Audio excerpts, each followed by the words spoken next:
Okay, so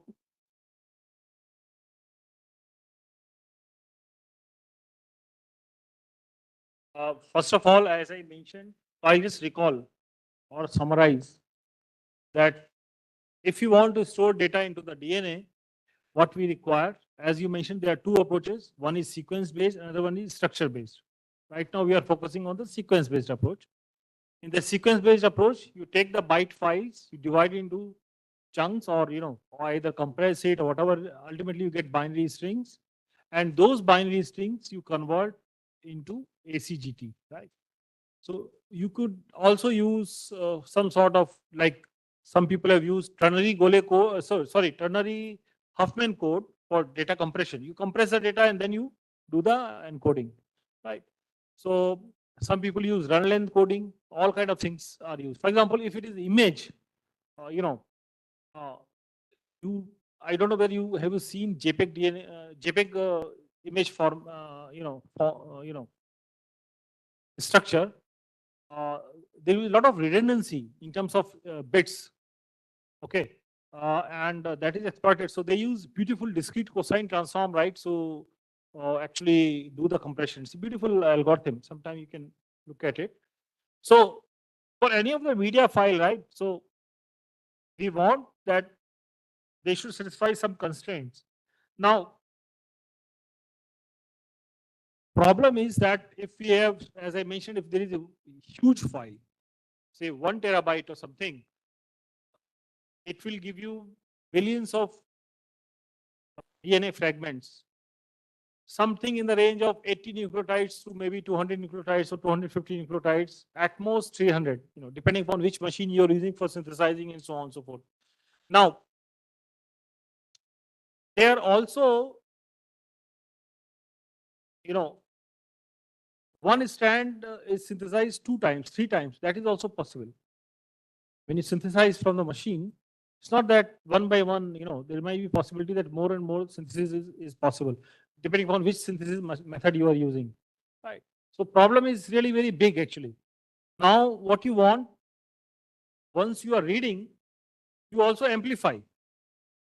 Amplification, for amplification purpose, you use a technique known as PCR, polymerase chain reaction. I will talk about it after some time. So there you basically, it's like a photocopy machine. Take the strand, make another copy, another copy, another copy. Okay, so that sequencing is easy. You see, all kind of things are there. So now the problem is you are making so many fragments, so you require some sort of clustering algorithms to reconstruct it back, and the algorithm should be efficient, huge, dealing with large amount of data, right? So some work has been done. We'll talk about it after some time, but also people want efficient codec together with this clustering algorithm. Can we do both the things together so that everything is so, because errors will happen at every stage. PCR also produces errors when you do the PCR, polymerase chain reaction, right? When you do the synthesis, DNA synthesis, there are errors. When you do the DNA, so writing, of course, so writing is there, the synthesis, sequencing is an error, and storage will have an error because of, say, if there is excess water, say for example, there may be decay in the DNA. All kind of things are there. So basically, there are environmental constraints are also there. Okay, so that's why errors happens. Okay, so right now I am describing you the first.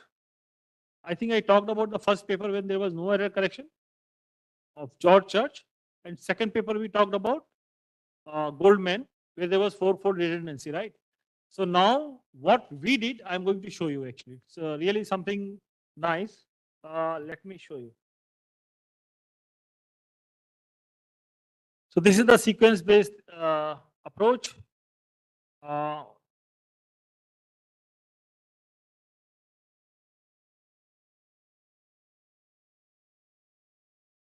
I think we already talked about these things. Right. So one research problem, people who are interested in codec design could also be this, the chunk architecture. Can you design efficient chunk architecture which can actually create the file back easily, right, efficiently, keeping the biological constraints in mind? Okay. So what happens, for example, if the index bit is corrupt, then you are gone. File, how will you recreate the file? Because index bit that will tell you which file is what, right? I mean, there's all kind of things. So you require some sort of master server or something, some software which keeps track of everything, and then once the data is received in the error form, right? So essentially you receive chunk architecture with errors somewhere. It could be insertion, deletion, substitution, or anything else, right? So now you have to reconstruct the file in the same order, the way it should be, to get the original data file, right? So it required sufficient algorithm there also, right? So now this was their work. I think I talked about church model. So main problem here was the chunk length was fixed 117, which was very naive thing to do at the beginning anyway. So this was the Goldman model, and I think we talked about it also yesterday. Now let me actually start with our work actually. So as I mentioned, when we implemented this, it was only encoding 500 megabytes, 500 MB file, and there was a problem because of the chunk architecture. Because chunk architecture was fixed, it was creating a problem. We modified it. So I am going to now talk about this paper, which you can read: Optimal Family of Codes for Archival DNA Storage. Proceeding of IWSDA 2015 is available online. There is a very clever trick which involves map and the distance. Okay. So there are two approaches initially we did. One was Golay subcode and then the constraint code. I'll first talk about DNA Golay code. So we take the Goldman model. So this is the paper, by the way. You can take a picture if you want and you can look at it, your reading time basically.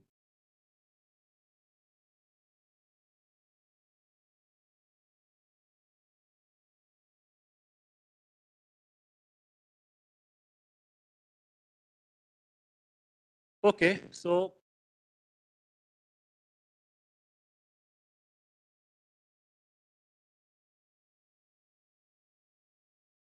when the problem came to us, we were not interested in four-fold redundancy. So the question was, how do we protect the bits? Now, data was in the form of ternary in front of us, right? So we need to look for some ternary code, means over ternary alphabet 0, 1, 2, right? So ternary field Z3, integer modulo 3, we can use. Now on integer modulo 3, the best code is Golay code, which is a perfect code, right? We thought maybe we should use Golay code because Golay code is anyway beautiful, right? So what we should do, I'll tell you how to construct the Golay code as well, right? So we identified, in fact, these families for ternary. They're all non-linear ternary code. Means if you take two vectors, ternary vectors, there sum them, it will not be inside the set. These are all non-linear. How many of them? 1, 2, 3, 4, 5, 6, 7. We fix the size to be 256 because there are only 256 ASCII values, right? That's what we want to map, right? Size is 256. Length we have varied, and the distance is also varying. Now, so obviously, with distance 15, we'll be able to correct more errors, right? But there are many other problems with this. And so the best candidate turns out to be 11 to 56, 5. Okay. And as subcode of it actually.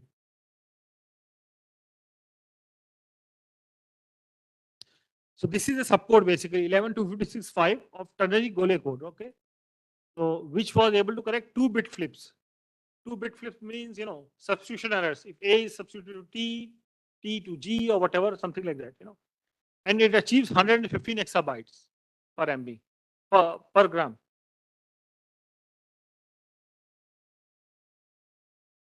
So this is the original paper of Golay for the binary Golay code, you see. This is also a very interesting thing. There was a bound known as sphere packing bound. And when people were searching for the perfect code, they said that for what are the codes for which we achieve the equality in the bound.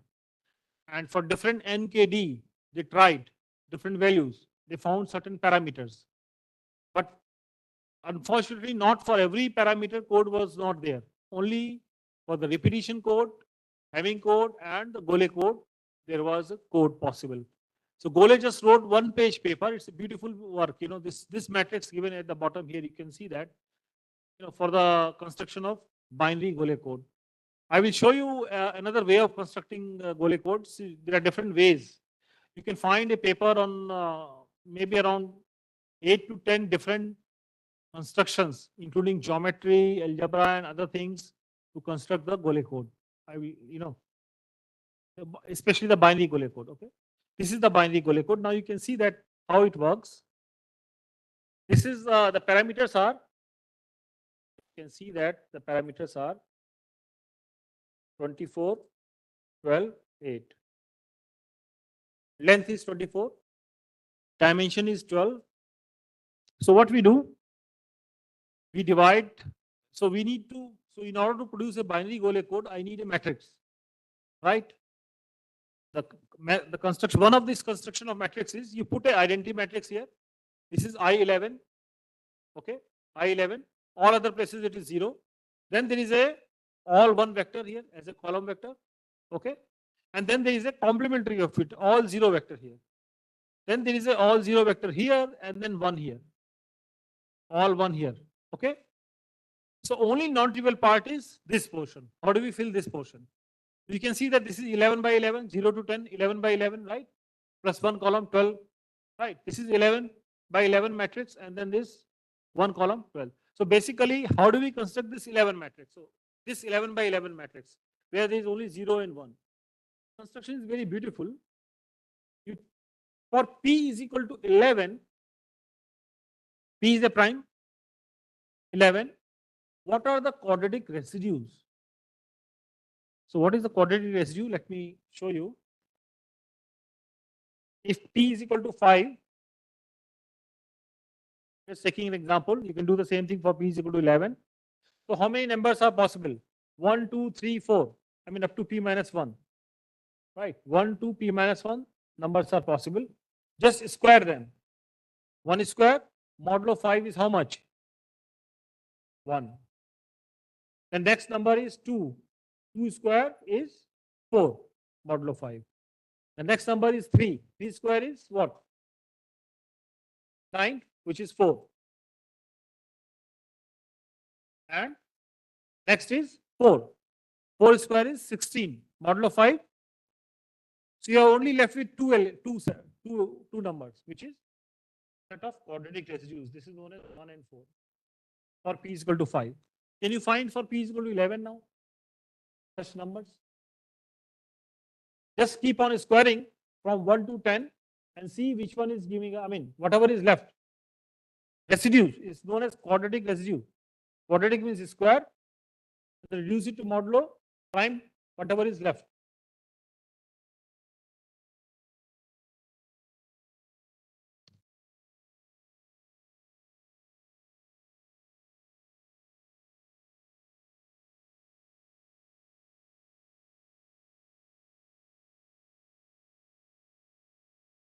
So you can see that for P is equal to 11, I am writing the answer. You just check yourself that it is coming the same thing. 1, 3, 4, 5, 9. Do you agree? Huh? Yeah, 1, 3, 4, 5, 9, right? 5 of them. 0, from 0 to 10, basically I am avoiding 0. So basically 1 to 10, up to 1 to 11. 11 minus 1 means 1 to 10, 5, 5. Half of them are quadratic residues, half of them are quadratic non-residues, right? So that is the thing. These are the numbers 1, 3, 4, 5, 9, right?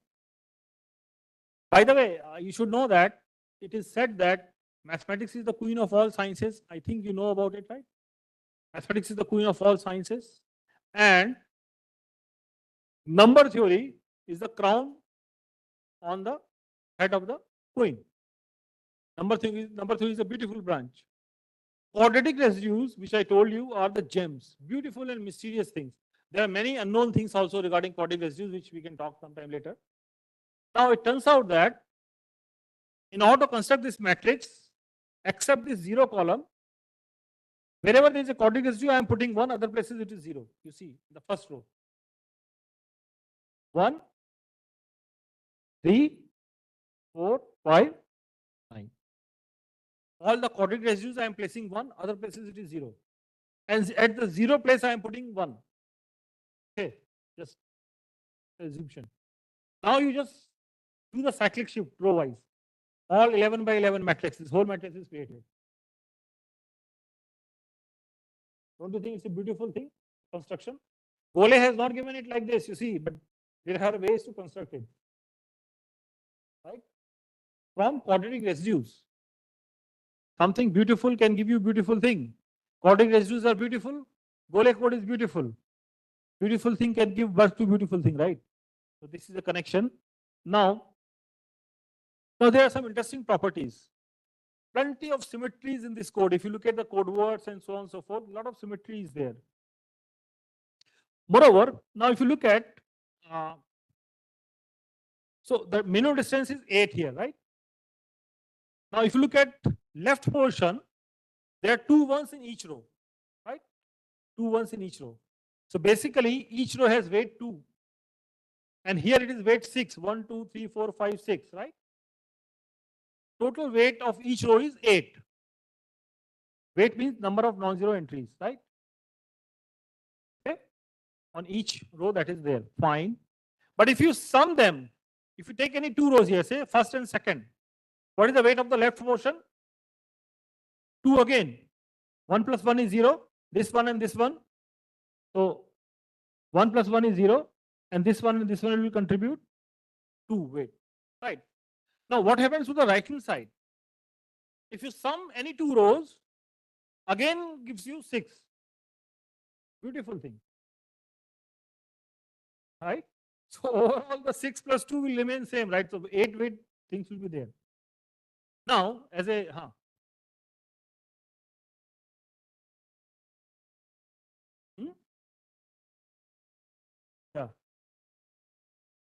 yeah, so 6. See, basically, if you take first 2 rows, for example, so this will contribute 1, 1, 1, 2, 3.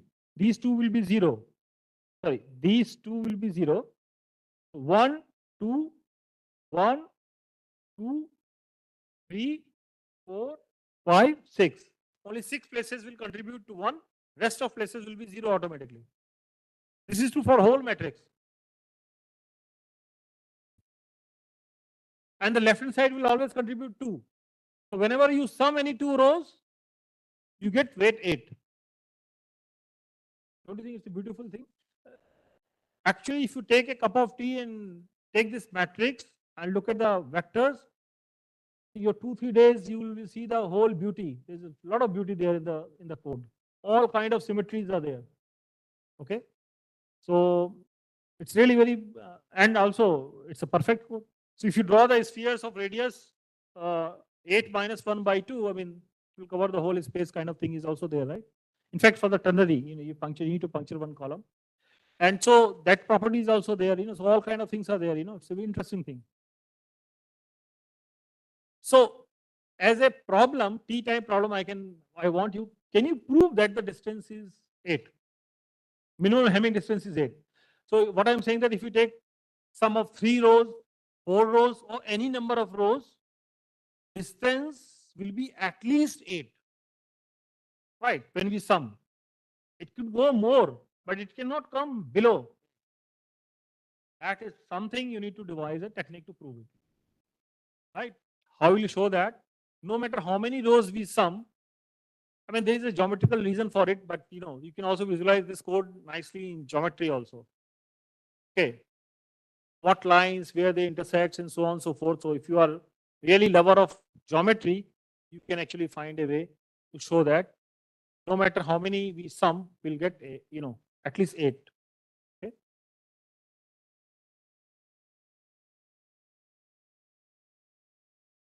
General matrix is whole G. G is whole thing. The size of the matrix is 12 rows into 24 columns.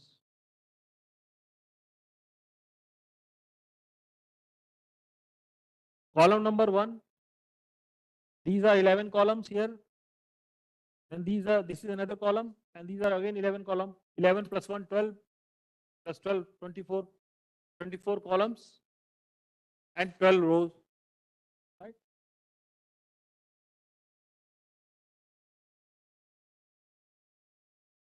So length is easy to see that the length is 24 because 24 columns are there, the parameter. Dimension is 12, which is very easy because there is an identity matrix sitting there on the left. All rows will be linearly independent anyway, right? So dimension is 12. Only beauty you need to check is the minimum Hamming distance, which I am giving you as a T time problem. I've give you some hints that when you sum any certain number of rows, just try to convince yourself why it will be at least 8. It can go more, but cannot go less.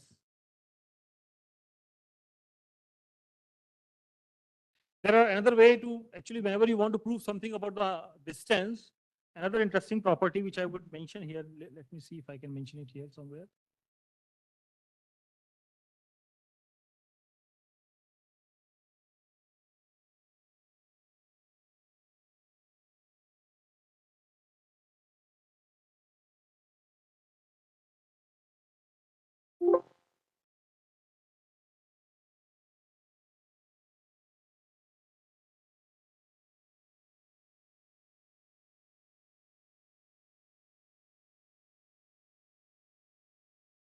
So if you see here, if H is a parity check, actually if H is a parity check matrix, right? And if port C is NKD,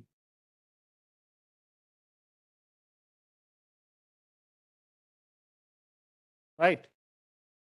Then any D minus 1 columns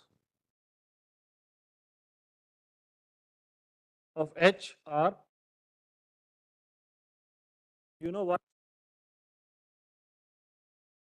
If H is a parity check matrix of a code, code is NKD, parameters are NKD, then any D minus 1 columns of H are linearly independent. The answer is very easy.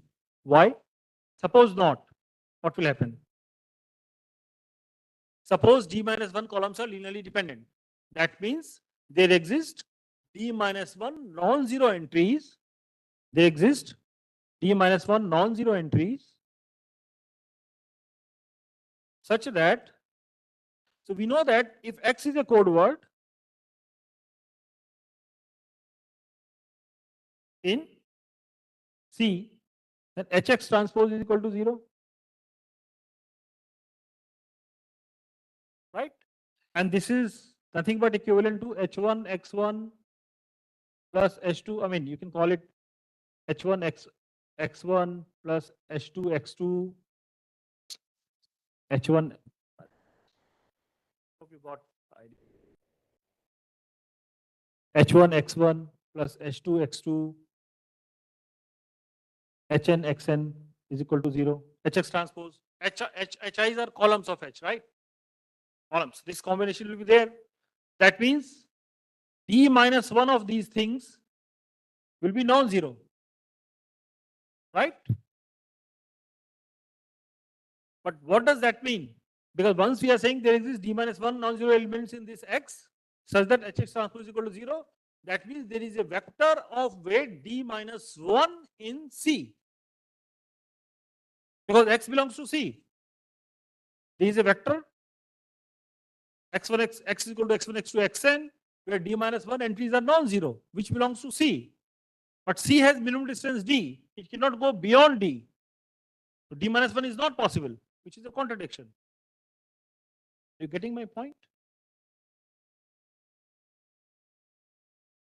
So my claim is if C is a NKD code, H is a parity check matrix, then any D minus 1 columns of H are linearly independent. I am saying suppose not. Suppose there exists a vector X is equal to X1, X2, Xn, which has D minus 1 non-zero entries such that linear combination of these columns is equal to 0. That is possible by definition. Right? And our assumption is D minus 1 entries are non-zero.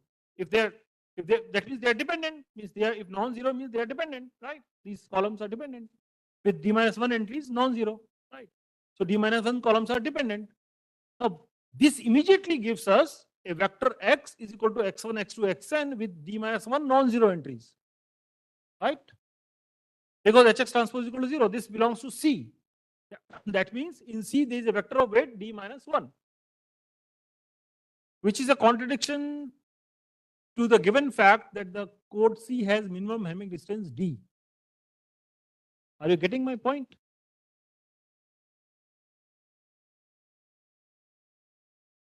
नहीं? अरे simple math नहीं समझ में आ रही?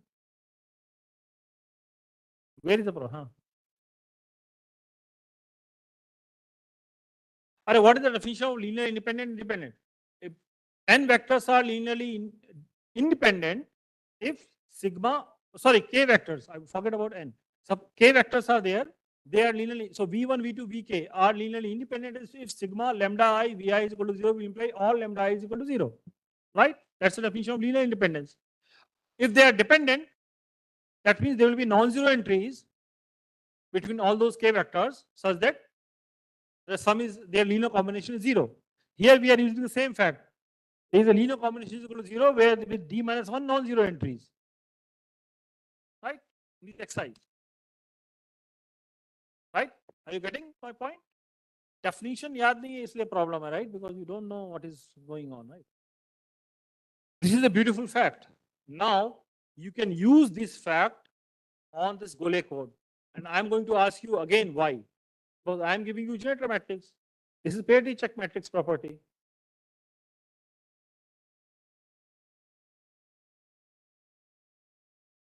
Golay code has another beauty. It's a self-dual. C is equal to C perp. So yeah, so they are same. So basically, you know, C is equal to C perp. The dual space, if you compute of this code, it turns out to be the same code.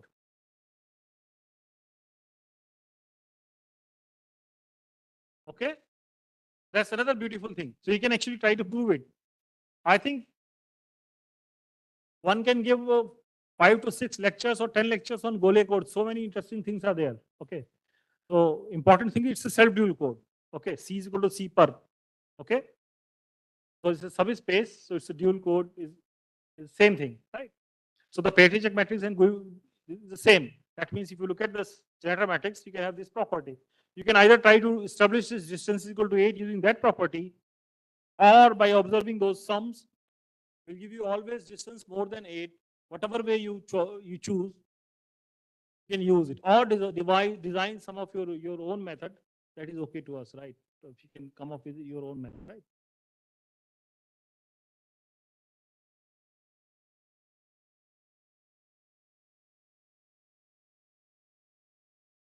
Okay, so this is all about binary Golay code.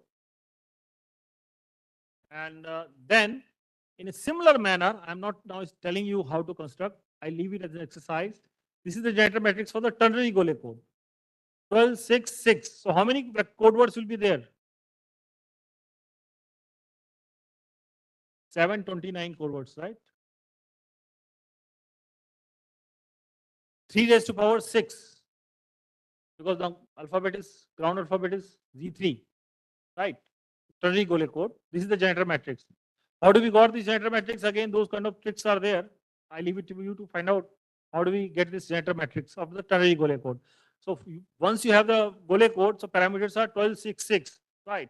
If 12, 6, 6 you puncture, you will get 11, 6, 5. Puncture means you puncture one column in all the code words, and that is possible. It will reduce the length of the code. Okay, and this has 729 code words. Out of these 729 code words, we took only 256 carefully chosen, which can correct our errors. These are those 256 code words from those 729 code words, right? And these are mapped to ASCII values. This is how we have done the encoding, right? So ASCII value is there. Immediately you have the ternary vector, right? From this set. And then from ternary to again you use the same map to give us the rest of the stuff. So chunk architecture was there.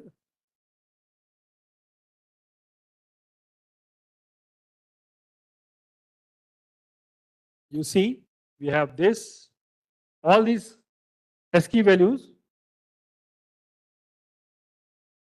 Now we are using that Golay subcode here to give us these ternary vectors, okay, for everything. So now this is how the encoding is done in the ternary Golay code, right? Ternary subcode of the Golay code. Then we apply this map. So another important property of this map is that with the help of this map,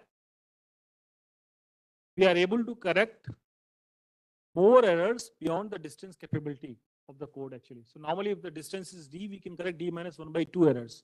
But with this map, we are able to do more. Okay, I will show you how. So these are the chunks of length 99 and so on. And then you can index them. These are the index at the end, you can see. These are the index attached here. Now look at this map.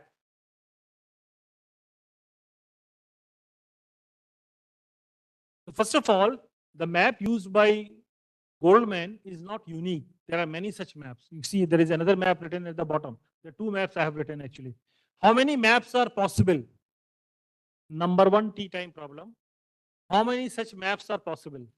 From ternary to ACGT, which will preserve the homopolymer property that AA, CC, GG, TT will not happen.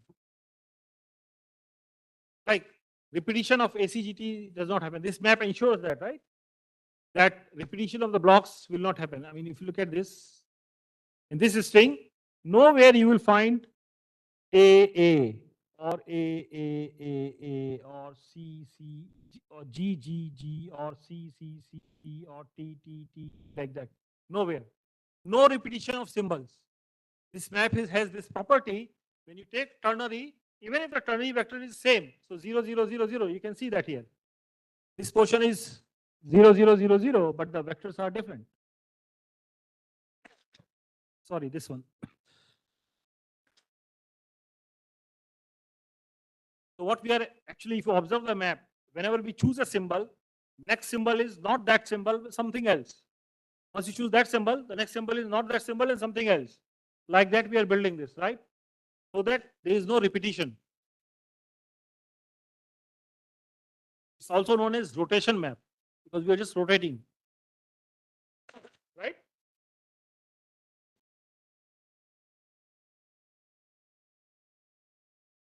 Keep it with you, exam में पूछूंगा ना. ये जो बाकी लोग नहीं है ना वो ढूंढेंगे. ठीक है. So मैं तुमको एग्जाम क्वेश्चन भी दे रहा हूँ, right? Anyway. So how many such maps are there? That's an interesting question to ask. Okay. How many such maps are there which are preserving this property of homopolymer thing? Okay.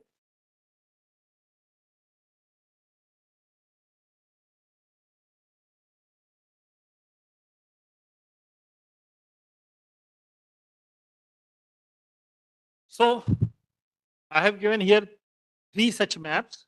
There are more possibilities. Now look at something beautiful. We have still 10 minutes. We can finish this. If XDNA is a code word in cDNA is our DNA code. And suppose T bits are flipped. Means A becomes T or T becomes C, means kind of substitute. ACGT symbols substitute between them, right? And the corresponding ternary code word. So suppose we have XDNA. So XDNA was sent. Means it was stored. And when we read, YDNA is read. Some bits are flipped. A becomes T, T becomes C or whatever. And T bits are flipped, suppose. Right? Then what happens?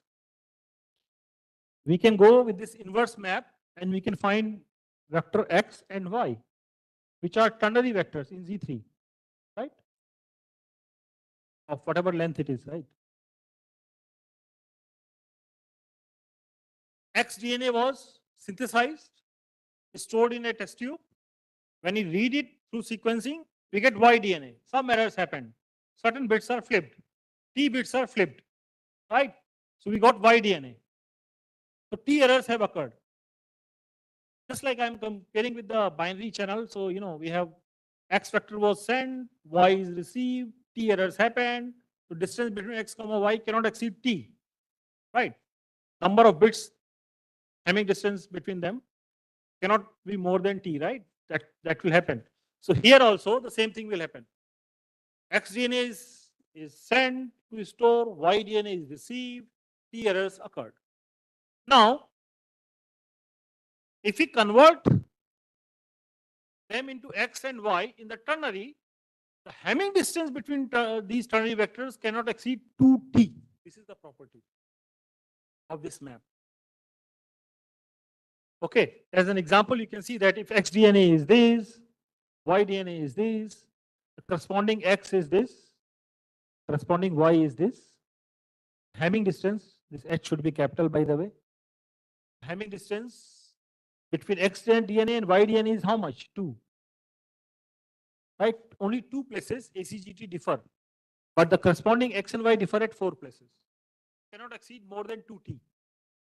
This is the property of the map that we observe. Okay. We spent some time in observing this property, that this is the one property.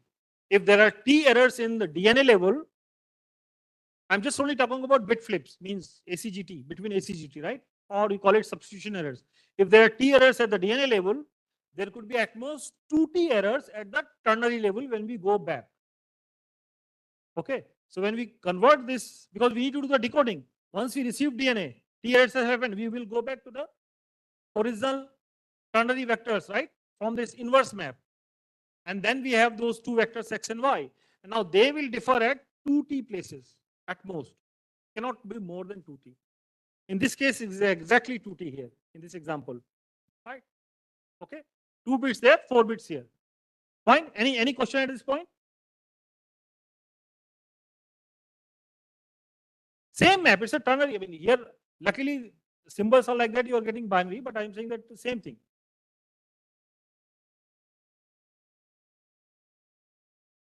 Okay, so this much is clear.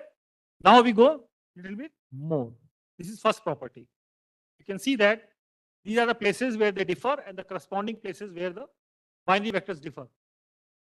Actually, whatever place you differ in the ACGT, the corresponding thing will be differing in the binary thing also, right?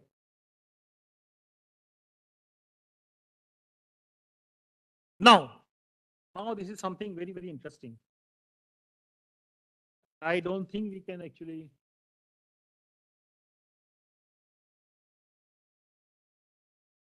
Okay, what I will do here, first of all, I will give you some idea.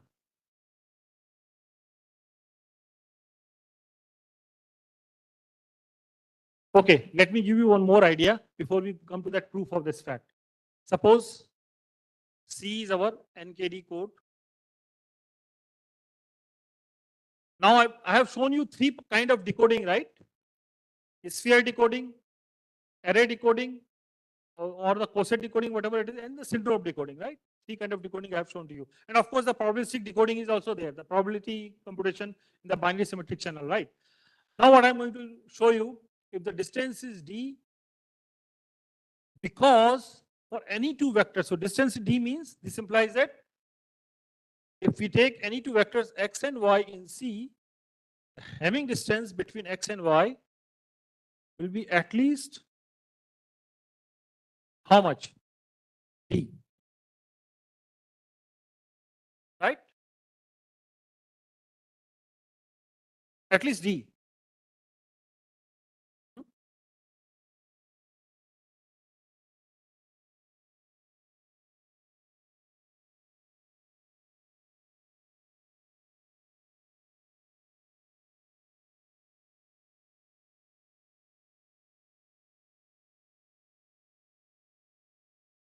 At least D, right?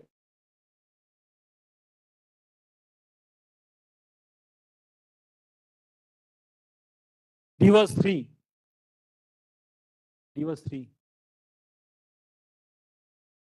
Okay, so actually, normally what we do, the error correcting capability, how it comes, if X is a vector from C,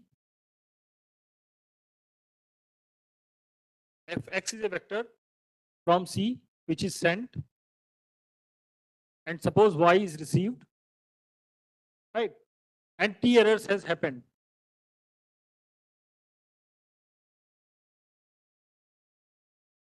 T errors has happened, right? Then what is the distance? Remember, T was T minus 1 by 2.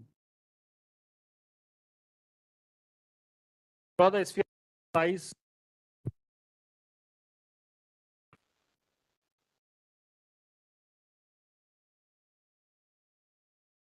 Okay. Now, this will imply the distance between two vectors of C will be how much? 2t. 2t or more, right? It should be 2t. Because if D is 2t, then at least T errors, it will correct, right?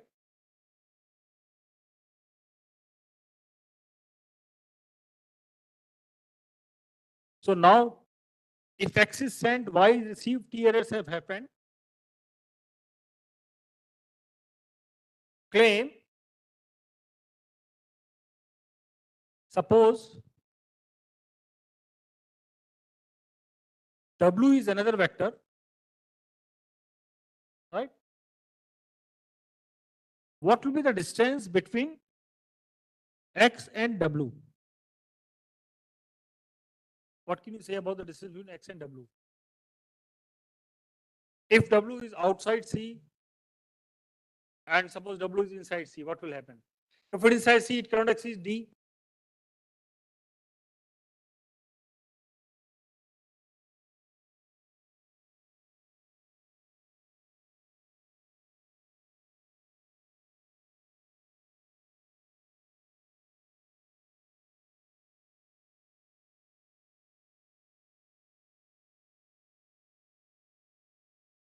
So error correction, what should be the property of W actually? This distance should be how much if you want to correct the errors?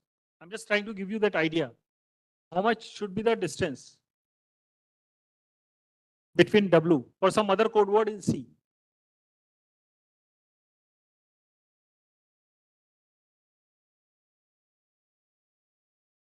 Sorry. I think I'm asking wrong question. I'm asking Y and W. What is this distance? X is sent, Y is received with T errors.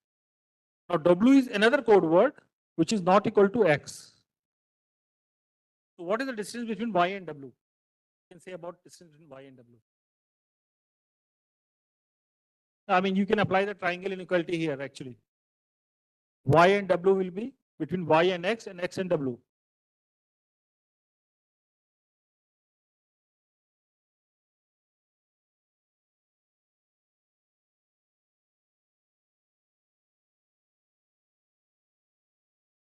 Means T.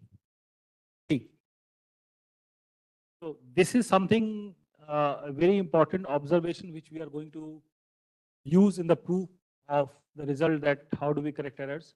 I think we don't have enough time today to discuss this. We'll come back to again, right, on the same problem, and then I'll show you how we can use this to correct the errors. I'm giving you all the small problems. In meanwhile, remember, I'm going to ask in the exam anyway. So you know what to do, right? I think I will come back to it again.